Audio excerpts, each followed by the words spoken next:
Hello મિત્રો, જય સ્વામિનારાયણ બધાને. તો આજે છે રવિવાર અને રવિવાર એટલે આળસનો દિવસ. તો મને પણ આળસ આવી ગઈ હતી. જાગી તો હું 5:30-6 વાગ્યાની ગઈ હતી, પણ પલંગમાં પડી મોબાઈલ જોયા કરતી હતી. પછી ઉઠી નહીં ધોઈ અને ભગવાનને પ્રાર્થના કરી કે થોડીક સદબુદ્ધિ આપો, અને પ્રાર્થના કર્યા પછી મેં નાસ્તો કર્યો.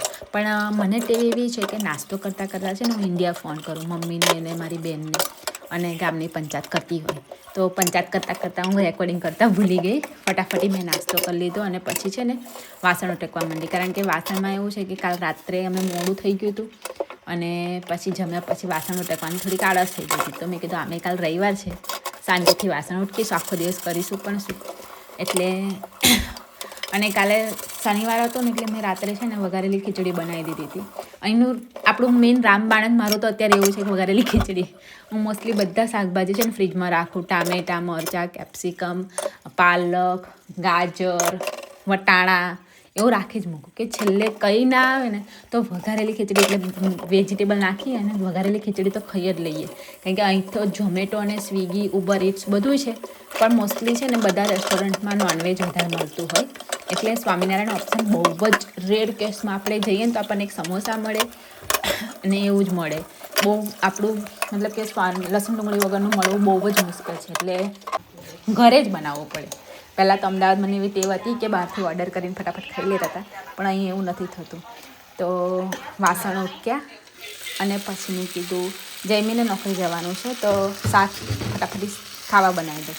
તો ખાવામાં એવું છે કે મેં છે ને બટાકા અને ફ્લાવરને છે ને બાફી નાખ્યા, અને એક બાજુ છે ને ટામેટાં, વટાણા, કેપ્સિકમ, લીલા મરચાં એનો વઘાર કરી દીધો. એમાં હળદર, મીઠું, મરચું, ધાણા જીરું અને ગરમ મસાલો નાખી અને પાવભાજી ટાઈપ, પણ પાવભાજી મસાલો નહોતો નાખ્યો મેં સાદું મિક્સ સબ્જી જેવું બનાવ્યું હતું કે અત્યારે ખાઈ લેવાય એમ ફટાફટી. કારણ કે જયમીનને એવું છે કે જયમીન હમણાં ઉઠી અને નાસ્તો અને જમવાનું બધું સાથે કરીને સીધો નીકળી જશે, કારણ કે એને નોકરી જવાનું છે. અત્યારે વાગ્યા છે 8:30, 9 સાડા 9 થયા છે. તો એને પછી પાછું ત્યાં 11 વાગે પહોંચવાનું છે નોકરી પર, એટલે ફટાફટી ઉઠીને નહીં ધોઈને અમને પૂજા કરી અને નાસ્તો ને લંચ બધું કરી અને પછી નીકળી જશે. એટલે મેં ફટાફટ એ નહીં નાહવા ગયો ને એટલે મેં કીધું લાવ ફટાફટ રોટલી બનાવી દઉં. રોટલી અહીંયા છે ને ઇન્ડક્શન પર જ બનાવવાની હોય, અને ઇન્ડક્શન પર મને ઓછું ફાવે, કારણ કે હું ગેસ પર રોટલી બનાવું ને એટલે ઇન્ડિયા હતી ત્યારે હું ગેસ પર રોટલી બનાવતી હતી, અને અહીંયા મોસ્ટલી બધાના ઘરોમાં ઇન્ડક્શન જ હોય છે. મેં સર્ચ કર્યું હતું, પણ એના માટે સ્પેશિયલ લાઇસન્સ ખબર નહીં શું જોઈએ છે કે તમે છે ને જ્યારે બાર્બીક્યુ કરો ને ત્યારે તમે ગેસનો ઉપયોગ કરી શકો, પણ ઘરમાં તો તમે ગેસનો ઉપયોગ ના કરી શકો, કારણ કે અહીંયા ફાયરનો બધાને બહુ રિસ્ટ્રિક્શન હોય છે. તો મોસ્ટલી બધાના ઘરમાં ઇન્ડક્શન જ હોય છે, અને ઇન્ડક્શન પર એવું થાય કે તમે ફાસ્ટ રાખો ને, ફૂલ મતલબ કે 5 ઉપર રાખો ને તો રોટલી બળી જાય, અને જો ધીમા પર કરવા જાઓ ને તો રોટલી કડક થઈ જાય એટલે કે તમે અડધી કલાક પછી એને ખાઈ પણ ના શકો, તોડી પણ ના શકો, એટલી કડક થઈ જાય. એટલે અહીં રોટલી બનાવી એટલે બહુ મોટી ટાસ્ક છે.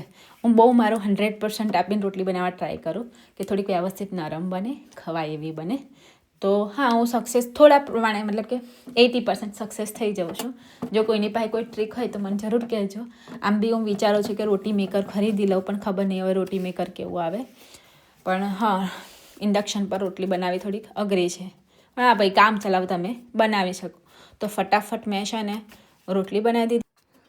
રોટલી બનાવતા સાઈડમાં મમ્મી સાથે તો વાત ચાલુ જ છે. અહીંયા રહીએ ને તો એવું લાગતું જ નહીં કે હું વિદેશમાં રહું. રવિવાર હોય ને એટલે જાણે મમ્મી સામે બેઠા છે અને ગપ્પા મારતા હોય, જેવું ઇન્ડિયા કરતા હતા ને એવી જ રીતના હું વિડીયો કોલ મૂકી દઉં સાઈડમાં, અને પછી એ ગપ્પા મારતા હોય ને આ આવ્યા ને કાકાની દીકરી આવીને કઝિન આવીને વાતો કરીને આ કર્યું, બસ એ વાતો ચાલતી હોય અને હું એક બાજુ મારું કામ કરતી. એટલે મને એવું લાગે જ ના કે હું જર્મનીમાં છું, એવું લાગે કે હું ઇન્ડિયામાં જ છું.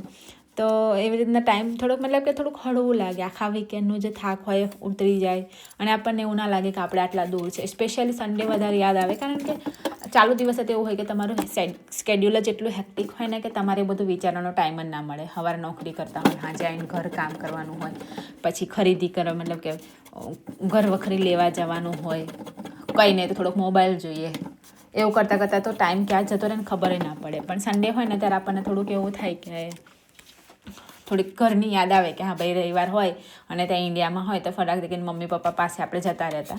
તો રવિવારે હું એવું જ કરતી. મોસ્ટલી મારો ફોન ચાલુ છે એમાં મમ્મી જોડે કે હા વાતો કરતા હોય કે આ ખાવાનું બનાવ્યું, કંઈ બી વાત ના હોય ને તો હા હું ચાલુ જ છે. એટલે રવિવારે મારું સ્કેડ્યુલ જ આવું હોય કે વાત કરતાં કામ કરતાં વાત કર્યા કરવાની મમ્મી અને મારી બેન જોડે. તો અત્યારે પણ હું એવું જ કરું છું. એક બાજુ રોટલી બનાવું છું અને એક બાજુ એમનો વિડીયો કોલ ચાલુ છે અને હા હી ચાલુ જ છે.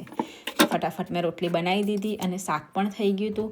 તો ચલો હવે અમે જમી લઈએ. Thank you so much for watching my video.